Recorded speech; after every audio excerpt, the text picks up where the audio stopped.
Gjykata e Fierit ka vendosur masën e sigurisë arrest me burg për Melisa, hoxhallarin e cila ishte arratisur me të dashurin Klement Beqaj pas plagosjes së ish-burrit Gledian Hoxhallari nga Beqaj.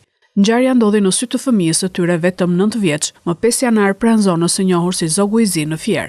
Vendimi u mor nga trupi gjykues i përbërë nga gjyqtari Alfred Konomi, prokuroria Elona Gixhari dhe avokatja Anisa Varfi, që lanë në fuqi vendimin e mëparshëm të gjykatës. Hoxhallari u shpall në kërkim pas incidentit dhe pas disa javësh në arrati, ajo u vetë dorëzuar në policinë e Fierit ku dhe u arrestua. 29 vjeçaria është transferuar në burgun e Pogradecit.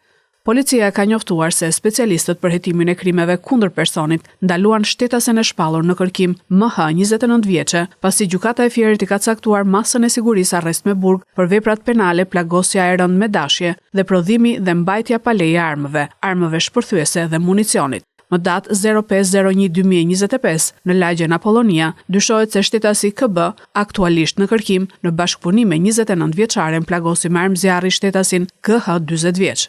Materialet procedurale ju referuan prokurorisë pranë gjykatës së shkallës së parë të jurisdiksionit të përgjithshëm Fier për veprime të mëtejshme.